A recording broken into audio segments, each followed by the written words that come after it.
en donde el maestro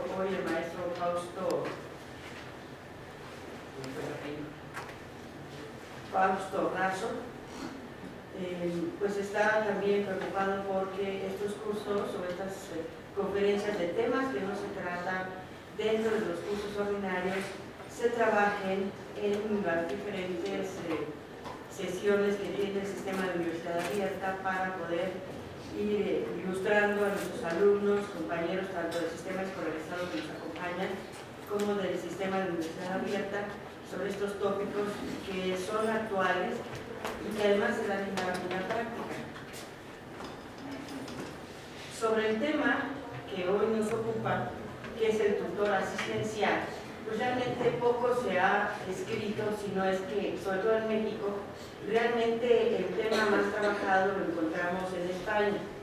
En España porque desde luego ellos tienen ciclos A que trabajan el concepto del acogimiento y entonces bajo esa tesitura empiezan a desarrollar o a hablar sobre el tutor asistencial.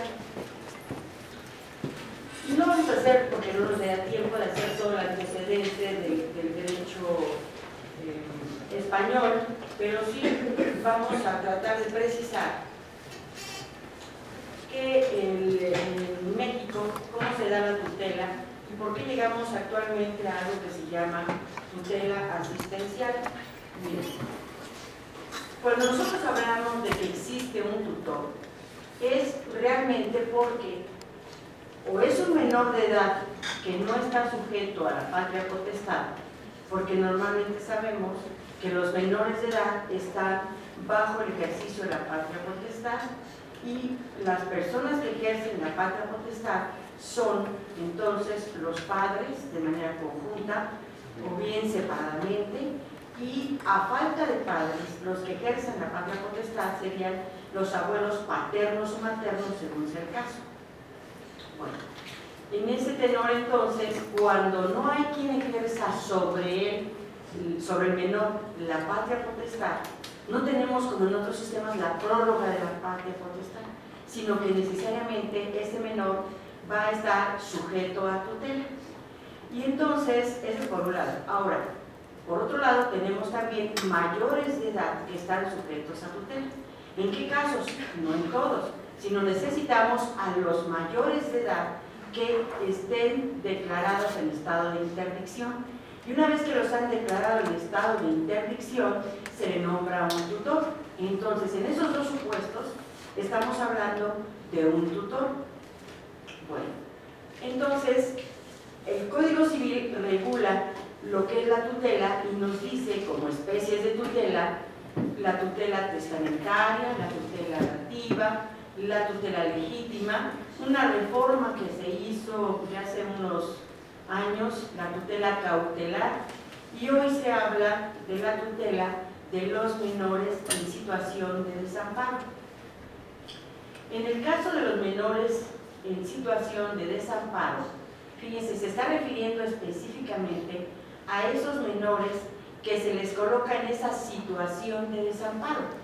¿Y qué será el desamparo? Una situación de hecho en que se sitúa al menor de tal manera que no se le provee de los alimentos, ni del cuidado, ni la atención, ni de la guarda y custodia que los parientes cercanos, o sea, ya sean los padres, los que ejercen la patria potestad, o los abuelos paternos y maternos, o cualquier otro pariente, no lo acoge para darle esa protección, y entonces el menor cae en una situación de desamparo.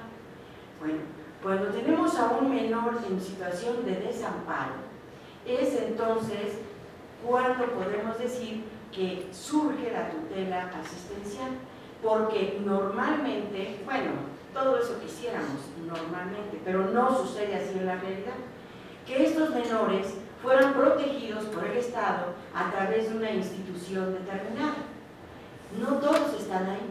Sí hay muchos menores que se encuentran en una institución de asistencia pública o bien de asistencia privada. Y entonces la ley establece que precisamente estos directores de estos establecimientos del Estado, públicos o privados, se convierten en tutores de los menores. Y ese tutor es un tutor asistencial. ¿Por qué? Porque en ese lugar, en ese establecimiento, el menor encuentra, se supone, todo lo necesario para su desarrollo biopsicosocial. Es decir, va a ser alimentado, le van a dar la educación pertinente para que se forme y va a tener de una u otra manera las herramientas necesarias para que cuando cumpla su mayoría de edad salga y se incorpore a la sociedad con herramientas para poder subsistir por sí mismo y no en un momento determinado estar esperando a que el Estado lo siga apoyando, sino realmente salen con sus herramientas. Ahora bien, en el caso de cuando encontramos a un menor abandonado, fíjense, ahí encontramos, por eso dice el Código Civil, de la tutela de los menores abandonados o que están expósitos. Entonces, se hace una distinción entre lo que es un menor abandonado y lo que es un menor en una situación de exposición de menor. Cuando nosotros hablamos de un abandono, quiere decir que colocamos al menor efectivamente en una situación de desamparo, de tal manera que corre el riesgo incluso de perder la vida, porque como nosotros sabemos, desafortunadamente los menores o los seres humanos pues somos los que necesitamos desde muy temprana edad del apoyo, asistencia y desde luego que nos dé todas las herramientas necesarias para la nutrición del menor, porque si no nos apoyan desde que nace, pues el producto puede morir. Entonces, cuando se coloca a un menor en estado de desamparo, de tal manera que no es posible determinar, darle todo lo necesario, pero se conoce su origen, entonces el menor se encuentra en un estado de desamparo. Ahora bien, cuando igual se coloca el menor en esa situación de desamparo, en donde no encuentra el apoyo de la familia, en donde no recibe alimentos, no recibe lo necesario para su subsistencia, pero no se conoce su origen, entonces estamos en el menor en situación que se llama expósito. Entonces, el expósito, cuando ustedes escuchen la palabra expósito, quiere decir que está en una situación de desamparo. Por ejemplo, cuando lo dejan en el piso de una puerta, o lo dejan en la entrada de una iglesia, o los niños que a veces oímos que los abandonaron en el metro, o peor sería, digo, que los seres humanos irresponsables a veces así son, dejarlos en el basurero, en un tiradero, y entonces no se conoce su origen. Se empiezan a hacer las investigaciones, se trata de buscar quiénes son, sobre todo quién fue la persona que lo procreó y que además lo puso en esa situación de desamparo, pero ahí como no se conoce su origen, entonces estamos hablando de un expósito. Ahora, no vayan a creer que la situación de los expósitos o menores abandonados es un tema reciente. Si nosotros vemos un poco la historia, encontramos, fíjense que realmente en la época del virreinato, donde las misiones o los misioneros que llegaron a América y aquí a lo que se llamó la Nueva España, tenían pues creo que atendiendo a su estructura religiosa, el crear alguna institución para proteger a los menores en situación de calle. Y se empezaron a dar algunas instituciones, incluso especializadas, algunos, digamos, pues casa de niños huérfanos o de niñas huérfanas, dependiendo del sexo.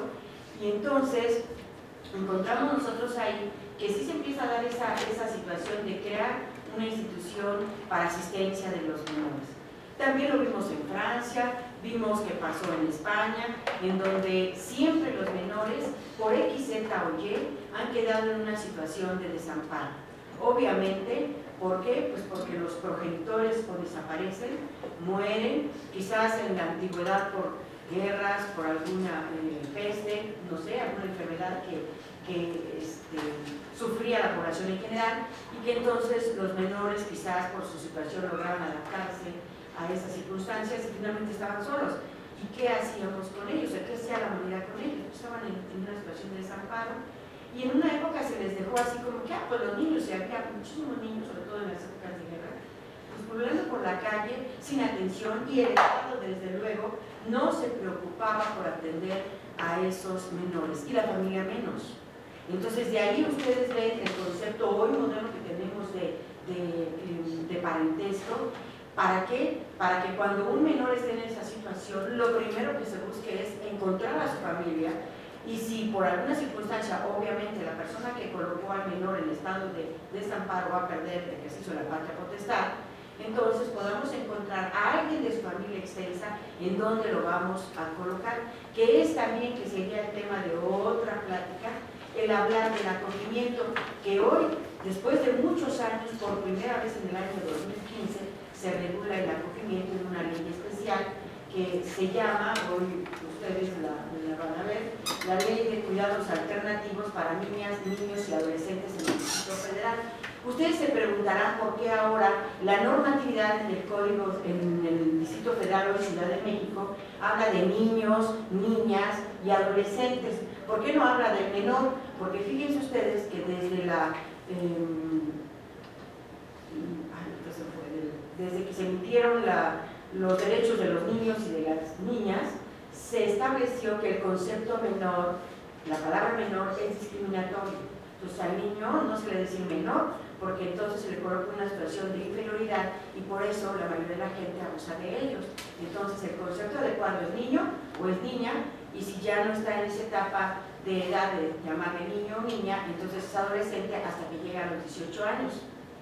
Y por eso ahora menos dicen, ¿por qué tanto el ponerle niño, niña y adolescente? Si es mucho más fácil hablar de niños o mucho más fácil señalar menores, pero esa es la razón de que se coloque, porque ya no se le puede denominar de esa manera menor, aunque nosotros vemos en el Código Civil que todavía se habla del menor de edad o se habla de la minoría de edad, pero la minoría de edad es como institución, como una situación que guarda una persona en relación con la familia y el Estado por no haber llegado a los 18 años.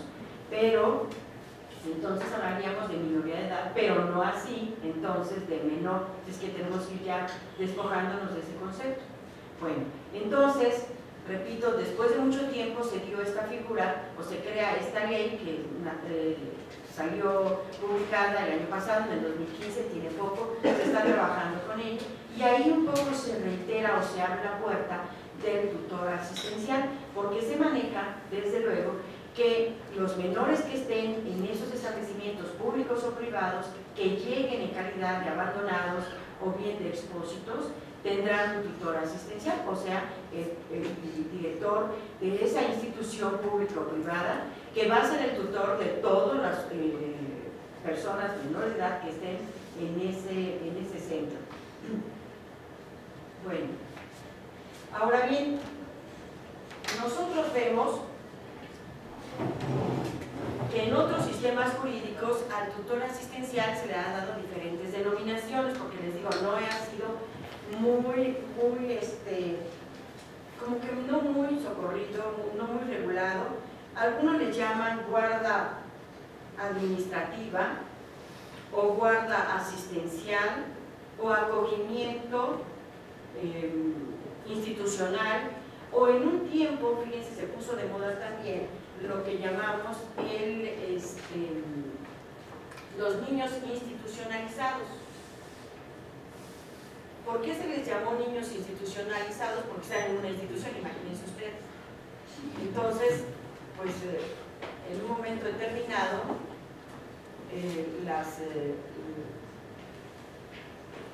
los estudiosos de esta área del derecho familiar dijeron, suena más brusco, ¿no?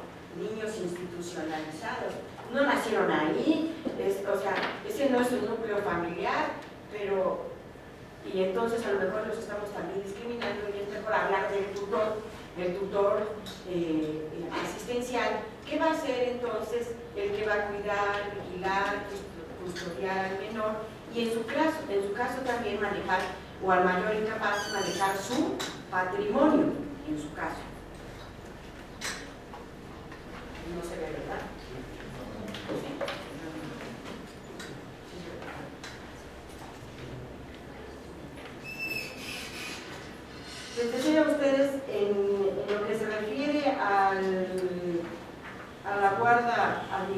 administrativa o asistencial o acogimiento, como se le conoce en España.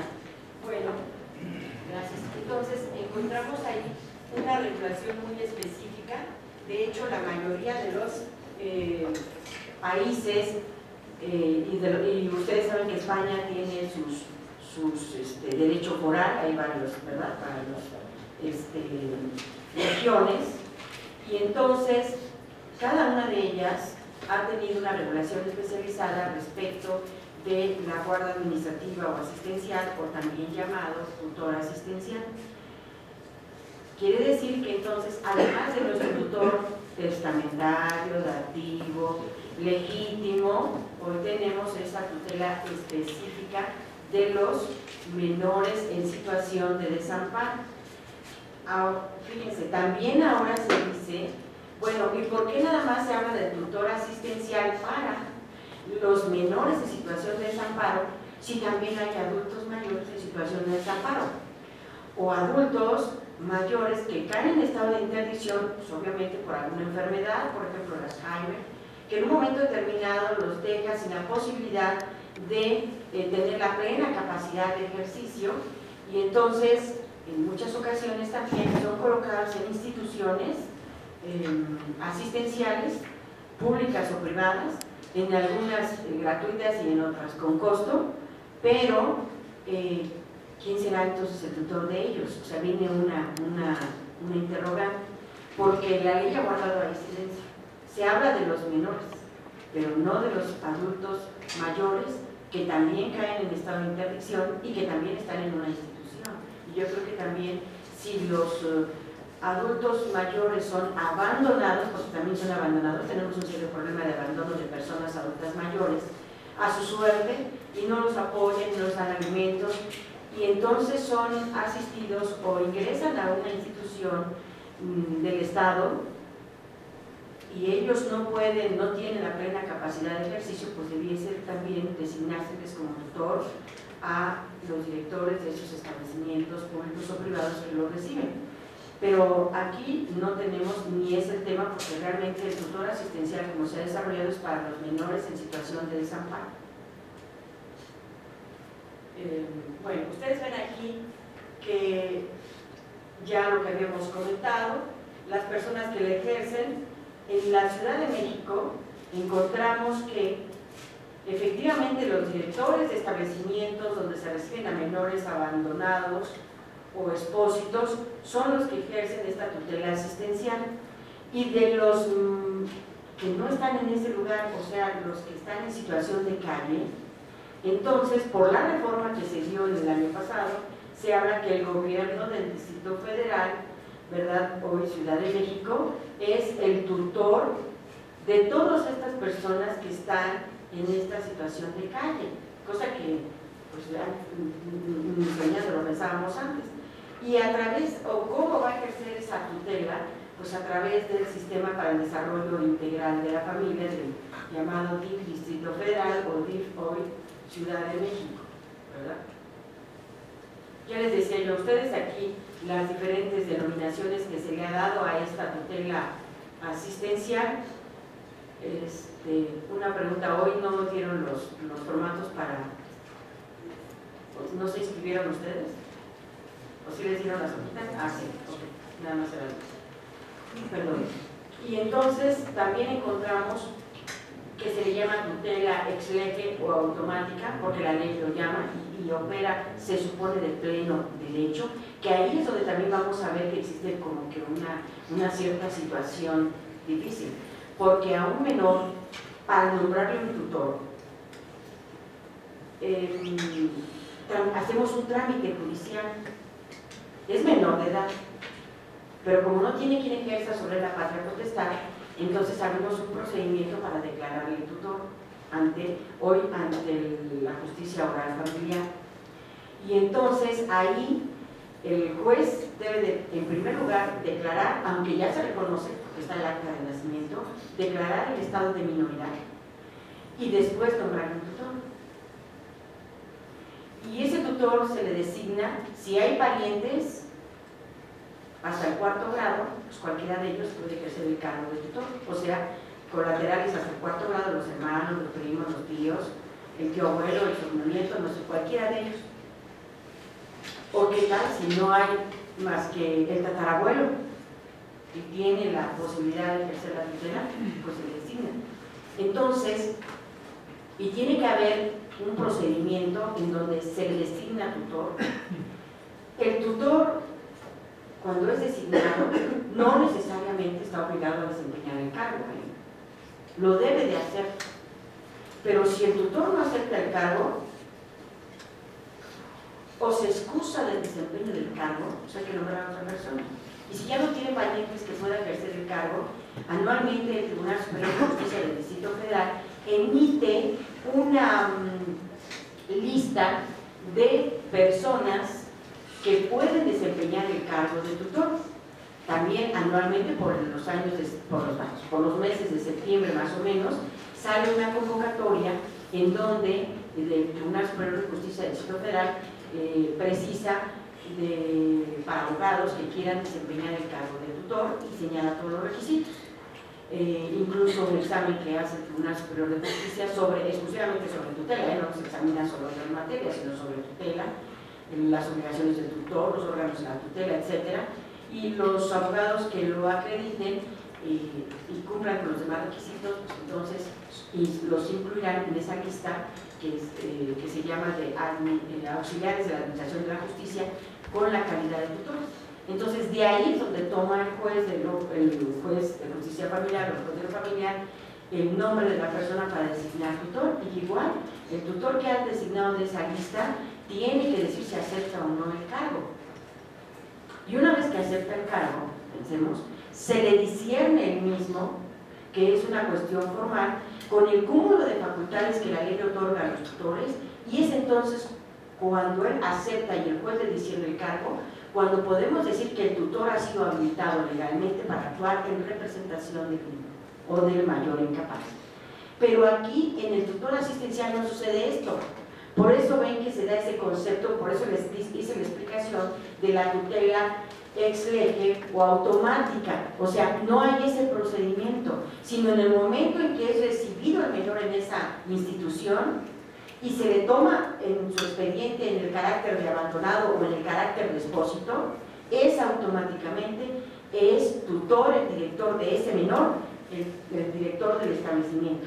No hay ese trámite que tradicionalmente hacemos para poner un tutor a un menor o a un mayor incapaz. Bueno, el mayor incapaz es todavía más complicado porque tenemos que tramitar el juicio de interdicción. Yo no puedo llegar a decirle al juez de lo familiar: esta persona es interdicto, o sea, es un incapaz, y por lo tanto vamos a tener que nombrarle un tutor. De ninguna manera. Necesito que llevar todo el procedimiento del juicio de interdicción, que ustedes ya saben, en donde se presente el dictamen pericial de dos médicos psiquiatras o neuropsiquiatras, según la especialidad que requiramos o que se necesite, y en donde se dictamine que efectivamente la persona está privada de inteligencia mental y que por lo tanto no puede valerse ni obligarse por sí mismo, y el juez, una vez que le queda el estado de interdicción, procede a nombrar un tutor. ¿Me explico? En cambio, aquí no, aquí es en el momento en que levantan su expediente, se lleva todo el trámite administrativo interno, automáticamente es el tutor asistencial. Esa es la diferencia.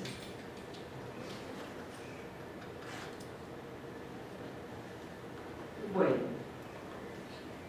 ¿por qué llegamos a un tutor asistencial? Porque en relación a los menores tenemos serios problemas, que les decía yo a ustedes, estábamos en eso, nos viene, en el caso de México partimos de la época virreinal. Y ustedes dirán, ¿por qué? Miren, en el caso del México precortesiano, o vamos a decir así, de los aztecas, de los mayas, no se tiene antecedente de niños en situación de desamparo, o niños en situación de calle. ¿Por qué? Porque la estructura familiar que tenían ellos era de respeto al menor, y al menor se le podía dejar en una situación así. El niño a temprana edad efectivamente acudía ya sea al Calpurri o al Tepozcali, al Calmeca, perdón, el Calpurri es y entonces ahí acudía ¿para qué? Para formarse las niñas tenían otra formación, pero era imposible, era imperdonable, era muy mal visto, era castigado que hubiese un niño, o sea, que un padre se convirtiera en irresponsable y lo dejara en una situación de desamparo, por ningún motivo. Y si había una situación en que fallecían los progenitores, ahí estaba la familia extensa, en el concepto extenso, para apoyarlo, y tenía, sin necesidad de hacer un trámite extra, sino lo acogía. O sea, el acogimiento sí en México tenía, lo encontramos antecedentes, lo acogía, lo recibía como hijo, como miembro de la familia, y por lo tanto no había esa situación. Entonces por eso partimos de Virginia. ¿Por qué partimos de ahí? Bueno, ustedes saben, al llegar la invasión de los españoles a México, y obviamente de todo lo que ya sabemos que sucedió, pues muchos niños quedaron en situación de desamparo. ¿Y a quién le interesaba? Los invasores en realidad no tenían el interés de cuidar a los hijos de los nativos, sino que querían ir a otra, tenían otra visión, ¿o no? Entonces realmente se encontraron, ahí empieza el problema de los niños en situación de desamparo, por eso partimos de ahí, y vemos también cómo los misioneros religiosos pues se preocupan de que hay un gran número de niños en esa situación, y de niñas también, y entonces empiezan a darse las instituciones, como les decía, algunos orfelinatos para niños desamparados o niñas, y bueno, pero conforme fue avanzando, después ustedes saben todo lo que hemos pasado en la historia de México, y encontramos pues, serios problemas, los movimientos bélicos que tuvimos desde la independencia, después la revolución. ¿Y qué pasa? Que sí hay un gran número de niños que quedan en situación de desamparo derivado de esos movimientos, algunos sociales, algunos que huían de sus casas, algunos que huían de la esclavitud, entre comillas, que ya no teníamos, pero que había en relación de las grandes haciendas, etcétera, y huían del campo a la ciudad, y obviamente pues eran menores y estaban en la ciudad, pero en una situación de desamparo, sin nadie que viera por ellos, y viviendo en condiciones paupérrimas totalmente pues, deplorables e insultantes, podríamos decir, para el gran núcleo de población que tenía, por lo menos, viviendo en la Ciudad de México con cierta opulencia, y obviamente estos niños en una situación grave de desamparo.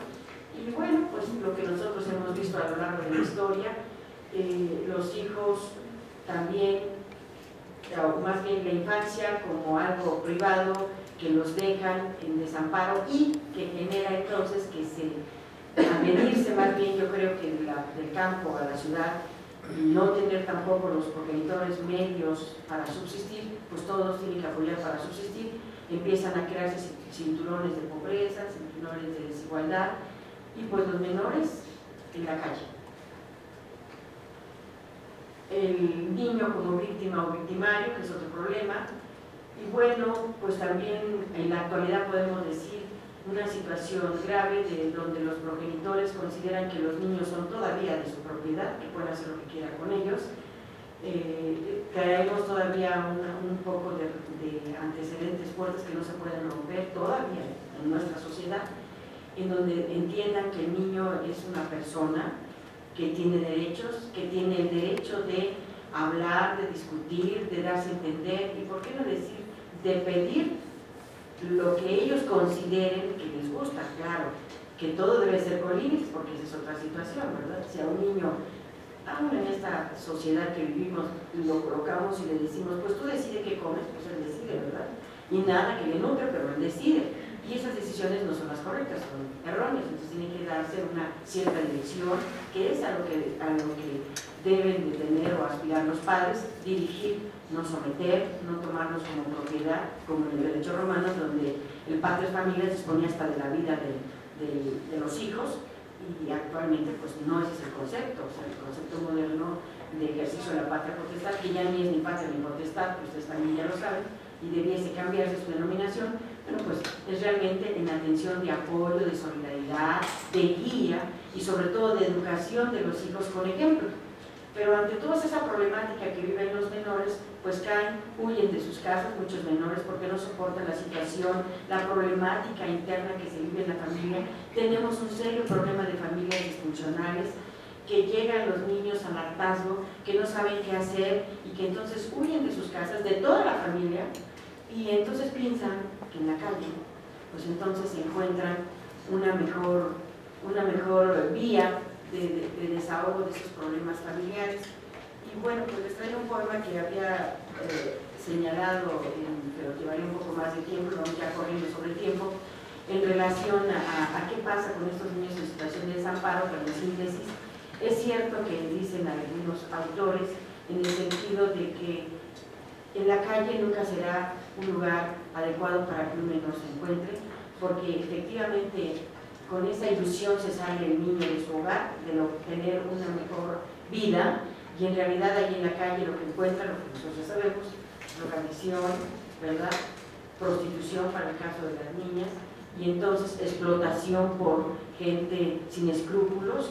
Y en realidad, ¿qué tanto fue benéfico, según en su concepción del niño, salir de su casa para tener un mejor trato, una mejor calidad de vida? Y eso no es cierto. En la calle no encuentra nada de mejor calidad de vida, sino todo lo contrario.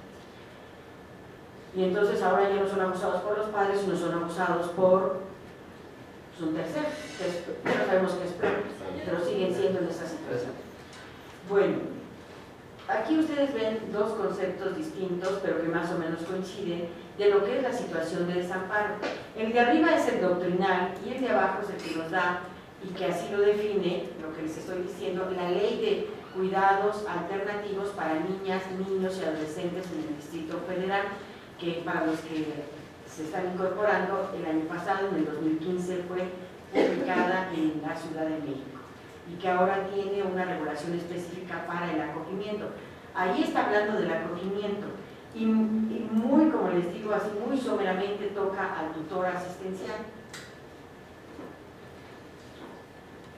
Ese lo hemos visto, entonces me fui a esto. Bueno, ¿cuáles son las causas de que el menor caiga en esta situación de la tutela asistencial? Pues tiene una situación de abandono. Bueno, pues hay progenitores que abandonan al menor, indiscutiblemente, no lo desean, o sea, podríamos decir nosotros, hay una paternidad, hablamos de paternidad irresponsable, pero no exclusivamente dirigida a los padres, al varón, sino hombres y mujeres. Las madres también están en una irresponsabilidad, en muchos casos salud, terrible, que coloca al menor en una situación de desamparo. Ahí decían el otro día una psicóloga, cuando la mujer no desea el producto, o es producto quizás de una violación, de un descuido, y no hay tampoco, el varón asume la responsabilidad para apoyarla, no necesariamente casándose, porque no se apoya necesariamente a una mujer que está embarazada necesariamente casándose, sino reconociendo al menor, estando cuidándolo, apoyándolo, dándole los alimentos, o sea, no se le apoya casándose, esa idea ya quedó atrás. Entonces, cuando no recibe un apoyo, pues como que viene ese rechazo al producto, y obviamente como que es un poco de venganza con la persona con la cual participó para tener al menor o respetar al menor, pero se desquita con el menor. Uno que es irresponsable y la mujer se convierte todavía doblemente irresponsable porque qué culpa tiene el menor que haya nacido en esas circunstancias. No escogió vivir así, ni nacer así, ni ser concebido así. Pero bueno, también se habla del crecimiento demográfico en las grandes ciudades, como les decía, el hecho de que vengan todavía una serie de personas del interior de la República y que no encuentren la expectativa de trabajo que pensaban, y entonces pues traen a los hijos o los procrean aquí y los dejan así al cuidado de la ciudad, de esta gran urbe. No les va a pasar nada. En alguna ocasión le preguntaban a una señora que ya tenía varios hijos y que sus hijos andaban en la calle igual que ella, pero ella no se preocupaba por ellos, decía, pues no les va a pasar nada, esta ciudad los protege. O sea, es una falta de conocimiento, falta de educación, pérdida de valores, en fin. Pues todas estas causas que nosotros vemos, pues son los que generan este serio problema, pero sobre todo, y yo creo que ahí sí coincidimos la mayoría de los estudios del derecho familiar, en esta situación grave de desintegración familiar. Es decir, nosotros tenemos que educar a las generaciones futuras en el sentido de que, si bien es cierto, tú no eres el responsable directo, pero si un pariente, un familiar está en desgracia, tienes que apoyar. Hay que hacer redes de apoyo, de solidaridad y no dejarlos en ese estado de desamparo. En la medida que tengamos esa formación afectiva de valores, creo que se estará dejando a un lado esta situación de desamparo de los menores de edad y también de los adultos mayores. Bueno, entonces se empieza a crear, decíamos, instituciones para proteger al menor. Y bueno, lo más importante cuando hablamos del tutor asistencial es el lugar que le da abrigo, que lo acoge y que le da todo lo necesario para su subsistencia. Ese es el más importante. Obviamente hay instituciones que también van a proteger al menor, pero no lo reciben, el juez de la familia no lo puede recibir. Además que ahí hay un artículo por ahí que es responsable si no toma las medidas adecuadas para la protección del menor. Los jueces de la familia siempre han querido que se modifique ese artículo del Código Civil porque imagínense, soy responsable y entonces pues, yo no me lo puedo llevar a mi casa, en mi casa no podría atender a todos los menores y entonces voy a caer en mi responsabilidad. Creo que ese artículo fue más allá de nuestras fuerzas físicas, intelectuales y económicas. Para eso han estado, no nosotros como jueces, entonces lo critican mucho. Pero como no conocen el artículo, nadie lo exige su cumplimiento y entonces el juez dice yo tampoco, como que no hago lo que tengo que hacer, pero no esa situación de ampararlo y no dejarlo en esa situación de que vaya a la calle, porque pues no. Entonces busco mejor instituciones del Estado, los albergues, en donde mando llamar al DIF para que realmente el niño vaya a dar a esa institución y esa es mi función nada más. Ya, yo no digo más, pero bueno. Entonces, los juzgados familiares también no operan como tutores asistenciales, sino son institución protectora del menor. También tenemos la Procuraduría General de Justicia del Distrito Federal, la Procuraduría de la Defensa del Menor y la Familia del DIF, que ustedes han oído, los albergues especializados, que también ellos sí son de acogimiento, o sea, se recibe al menor para darle todo lo necesario para su subsistencia. La Secretaría de Salud, ¿por qué? Pues porque tiene que realmente apoyar a las instituciones de los albergues especializados con todas las campañas de salud e incluso también con recibir a los menores para proporcionarles todo lo necesario para mantener su salud. Ahí ni modo que digan, imagínense si un niño se enferma, ¿a dónde lo van a llevar? Son un hospital de la Secretaría de Salud y es lo primero que tienen que recibir. No que digan, ahí no hay espacio, lo que sucede, no hay lugar. O solamente que venga la trabajadora social para ver si qué va a pagar, pues si no tiene, es un niño en situación de desamparo, hay que recibirlo. Entonces la Secretaría de Salud tiene esos programas en donde necesariamente ante cualquier enfermedad, cualquier operación que requiera un menor que esté en esta situación, pues se le debe de atender sin costo alguno y sin ningún trámite especializado ni nada. El Ministerio Público, que bueno, también hay ministerios públicos especializados en cuestiones de menor, y entonces debe de inmediatamente proteger al menor y llamar al DIF para que en conjunto darle, en lugar de dejarlo en la calle, pues darle un techo donde vivir en estos albergues especializados. Y si no hay cupo, porque no hay cupo, entonces hay que ver las instituciones privadas que están dando esta asistencia. Pero aquí sí tenemos que abrir un paréntesis. Estas instituciones, que son instituciones de asistencia privada, deben de estar legalmente constituidas, deben de estar registradas, deben de estar vigiladas, porque si no sucede lo que ya hemos visto. Empezamos con un serio problema de tráfico, o sea, se maquilla todo y hay tráfico de infantes, ¿verdad? Entonces no, debe ser una institución especializada realmente, pero que esté vigilada. También encontramos el Instituto Nacional de Pediatría, que repito, no es de tutor asistencial, sino de protección al menor, en donde el tutor asistencial se apoya para seguir dando la protección amplia al menor, porque lo que se interesa, a pesar de que esté en una situación de desamparo, es el desarrollo integral del menor en sus tres fases biopsicosocial. El Hospital Infantil, que ya conocemos, y el Instituto Nacional de Rehabilitación, entre muchos. Hay varios hospitales infantiles, uno en Iztapalapa, otro por el centro, etc. O sea, no es nada más uno, son varios, pero bueno, ahí mencionamos uno. Entonces, ¿qué quiere decir con esto? Con este simple bosquejo rápido de qué instituciones apoyan al tutor asistencial para dar efectivamente ese apoyo importante y lograr que estos menores no caigan en la situación cuando crezcan de delincuencia, porque a eso nos lleva, el hecho de que los menores no reciban la atención adecuada, pues hacen pandillas en las calles, y esas pandillas quedan, si quieren jugando después, pasan a ser las grandes asociaciones delictivas. Entonces, es lo que se busca, evitar esas circunstancias. ¿Cuál sería su marco jurídico? Bueno, la encontramos, aquí nos faltó la Constitución, primero, la Declaración Universal de los Derechos del Niño. Desde entonces, va más de 80 años que se emitió, más o menos, 70 y tantos más o menos, que se emitió, y entonces ahí ya se buscaba, ya se veía la intención del Estado de proteger a los menores en situación de desamparo. El Pacto Internacional de Derechos Civiles y Políticos, ya más reciente, pues digo reciente, pues también desde 1976, habla también de los derechos del niño, de que debe de protegerse, de que debe de buscarse, sobre todo cuando tenemos a menores en situación de desamparo, colocarlos con su familia de origen, darlos en adopción, si no hay forma de colocarlos con su familia de origen, entonces darlos en adopción, también la adopción para menores, es otro también marco de tutor asistencial, darlos en adopción, pero preferirlos darlos en adopción en su país de origen.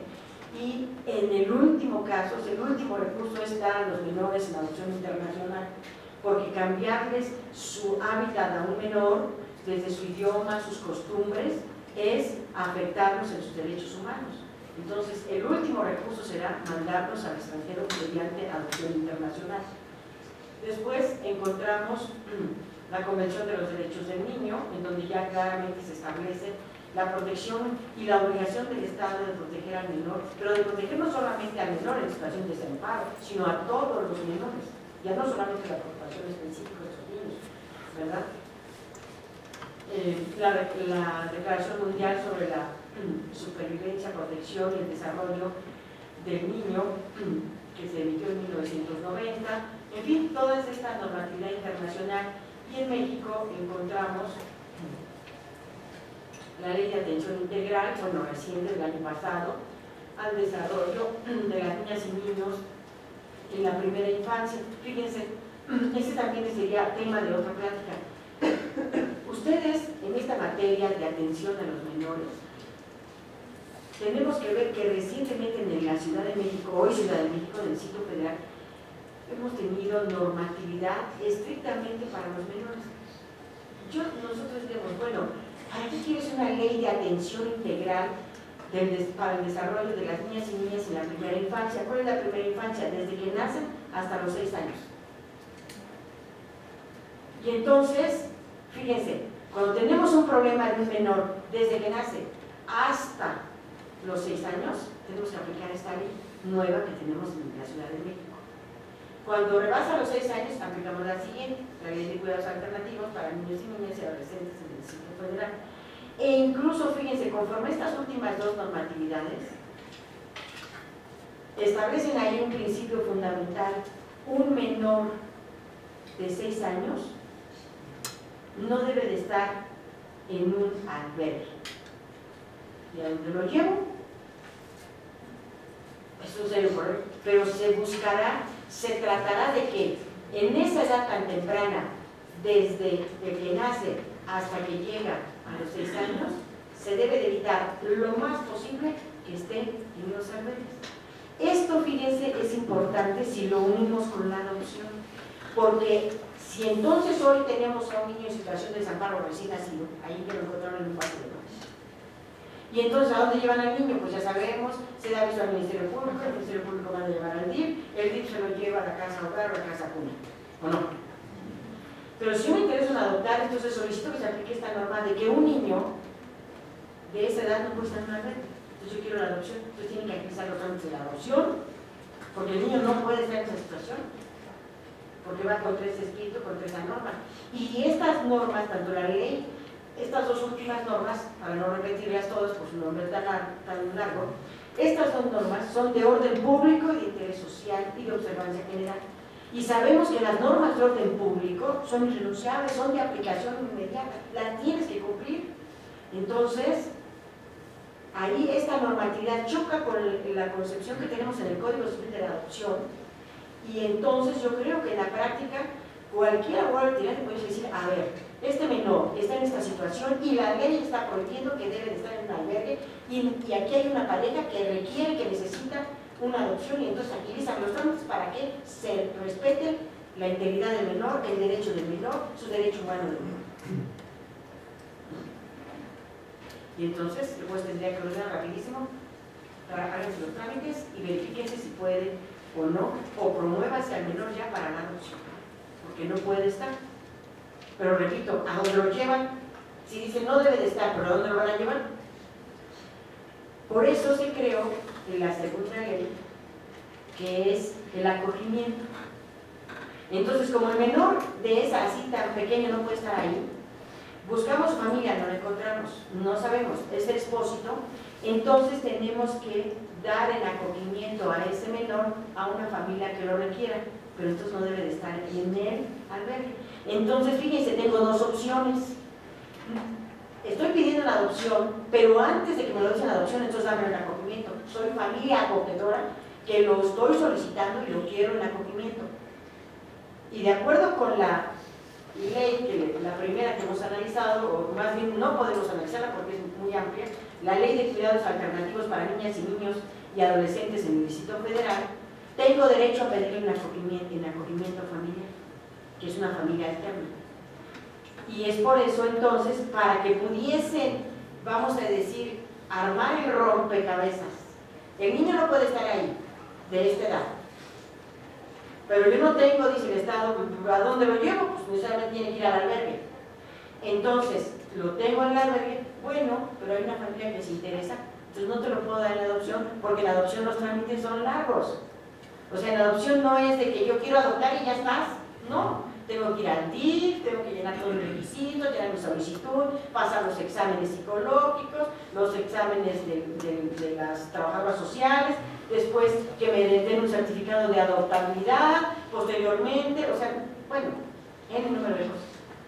Y los niños, ¿dónde están? Ahí en ese albergue, pero si no deben de estar, entonces si tú quieres adoptar, fíjense muy bien, entonces ahora en la práctica los pedimos en acogimiento familiar. No somos sus parientes, pero con fundamento en esta ley los pedimos en acogimiento y no los dan. Y ese sí no se tarda tanto. Ese sí, inmediatamente hay un comité técnico que se ha creado, en donde interviene el DIF, desde luego, lo preside el DIF, en donde hay médicos, hay abogados, hay trabajadores sociales, pedagogos, psicólogos, entran inmediatamente a revisión de la problemática del menor, la situación personal, familiar, social de esta familia que lo está pidiendo un acogimiento, y si no hay ningún peligro ni se pone en riesgo la integridad del menor, se le entrega el acogimiento. En el acogimiento, este comité técnico va a vigilar a la familia que efectivamente lo está pidiendo. Y fíjense, en este acogimiento, esta familia que lo acoge le va a dar alimentos, lo va a llevar a la escuela, o sea, es igual como si fuera una adopción, además que no está en la adopción. ¿Por qué? Porque pues es más tardado, aunque es un menor que está en trámite de adopción. Pero además, la gran ventaja que pudiese tenerse, y yo creo que eso abre la puerta para la protección de los menores.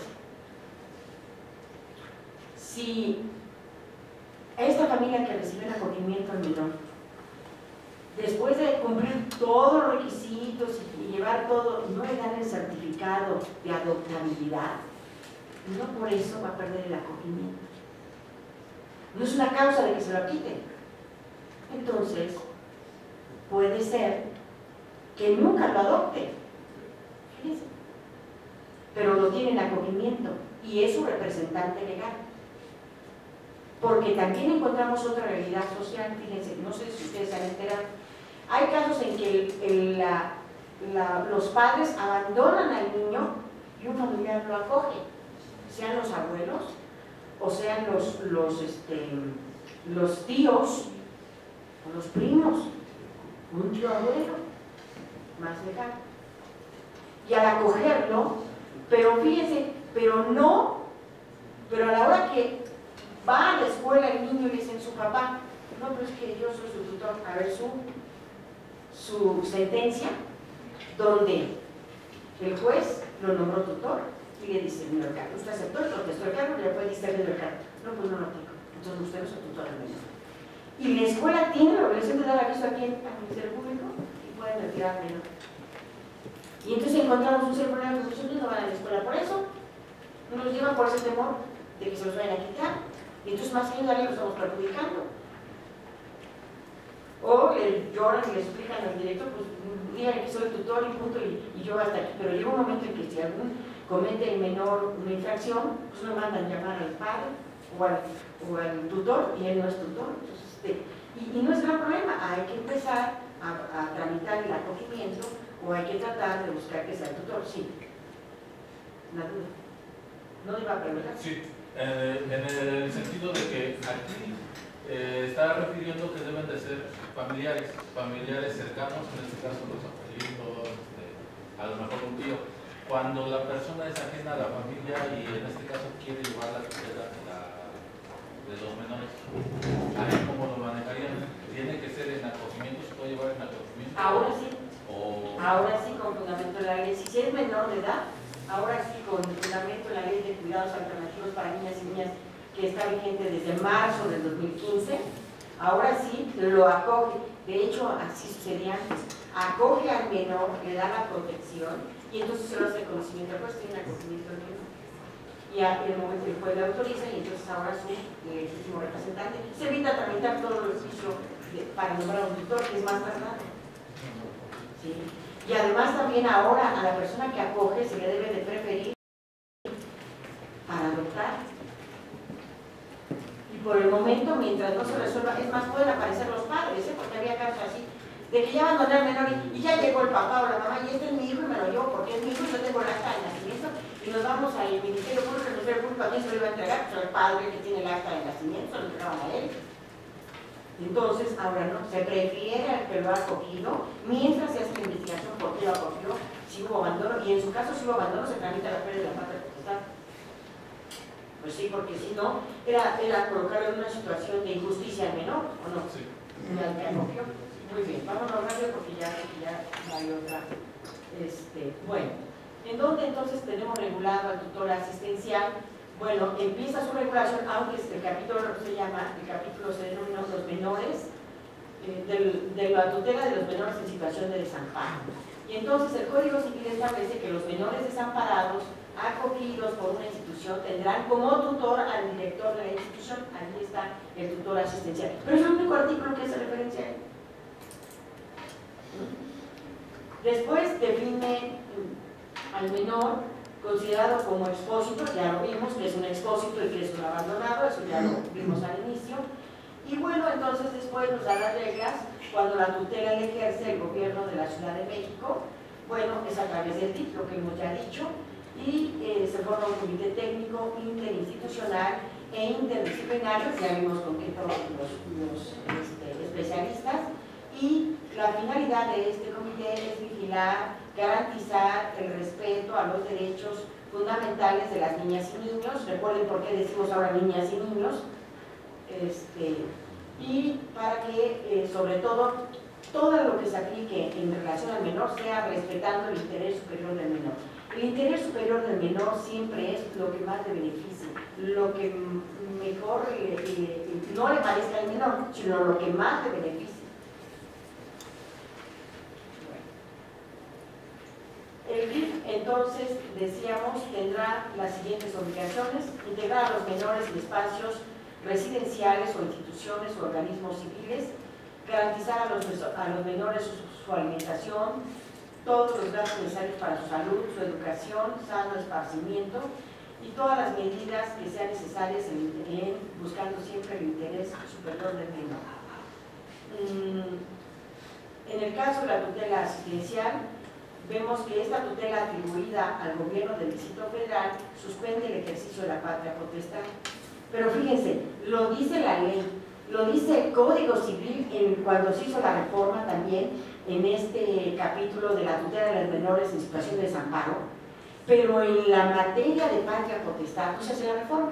Ahí no dice, la patria potestad se suspende porque el menor esté o se esté ejerciendo la tutela asistencial por el gobierno del Distrito Federal o por el Distrito. Ahí no dice nada. Y entonces hay esa disociación, hay causas de suspensión del ejercicio de la patria potestad, pero no está incluida esta. Entonces debe de reformarse y adecuarse a esta situación. Suspende los efectos de la tutela ordinaria, es decir, cuando el menor estaba bajo la tutela legítima, dativa o testamentaria y es abandonado por su tutor, bueno, pues suspende esos efectos. y a pesar de ello, pues se declaran válidos todos los actos que en razón de protección del patrimonio, si es que el menor tenía patrimonio, tiene que seguir ejecutando el tutor. Bueno, podemos seguir hablando mucho más del tutor asistencial, pero yo quiero con esto que ustedes comprendan que es una nueva figura que se inserta ahora en nuestro sistema jurídico, que no se ha hablado, poco se habla de ella, pero que es en realidad de protección del menor y que le beneficia enormemente. Y que no dejen ustedes tampoco de verificar y de estudiar estas dos leyes que están aplicándose ya desde el año pasado en la Ciudad de México, y sobre todo que la finalidad que lleva el gobierno del Distrito Federal es la protección del menor. Ahora, no estoy defendiendo al jefe de gobierno, porque qué bueno que le emitió, aclaro, no. Simplemente señalando que qué bueno que se preocupe, qué malo que lo haga en tanta ley ahí separada, que a lo mejor muchos ni siquiera van a saber que existe. ¿Por qué no hizo esa reforma del Código Civil? ¿Por qué no señaló, se crea esta nueva clase de tutela, la tutela asistencial, estas son las reglas, se crea el acogimiento y se regula el acogimiento? ¿Y para qué no se emiten tantas leyes? En el mismo Código Civil se regula la familia, se regulan todas las normas de derecho familiar. ¿Para qué nos hace estas normas? Porque, fíjense, hicimos una encuesta todavía la semana pasada para hablar del tutor asistencial en tribunales.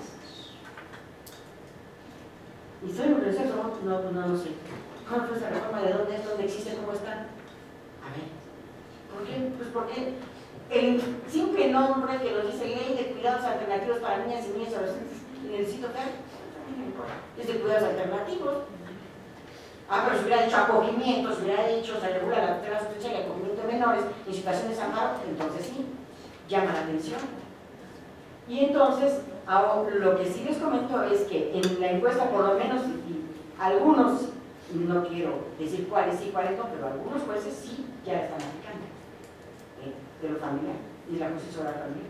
Entonces, de momento, ustedes, como abogados litigantes, no van a tener las herramientas para saber que, por qué me apliqué esta norma. Bueno, pues porque ahora sustituyen y eso no está en el Código Civil. Tenemos una mala costumbre, algunos abogados, en de que la familia, pues Códigos Civiles donde regula la familia, alimentos donde regula alimentos, nada más leo eso. No, es que ahora con estas normas específicas que está emitiendo el gobierno del Distrito Federal, pues nos obliga a estar al pendiente, actualizado para estar revisando esta normatividad.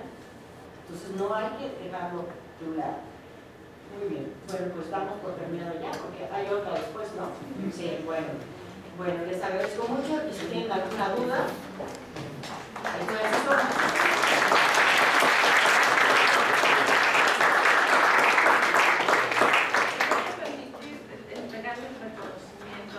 La maestra Carmelita siempre nos apoya mucho aquí al sistema de universidad abierta, siempre está muy dispuesta y eso es en beneficio de ustedes. Entonces, de verdad que agradecemos mucho todas las atenciones que tiene siempre con nosotros. La Facultad de Derecho de la Universidad Nacional Autónoma de México otorga el presente reconocimiento a la maestra María del Carmen Montoya Pérez por su valiosa participación como ponente en la conferencia El Autor Asistencial, que tuvo verificativo el día 7 de mayo del presente año en el auditorio Isidro Favela. Por mi raza hablará el espíritu y ya viene firmado por el señor director, el doctor Raúl Contreras Bustamante. Muchísimas gracias.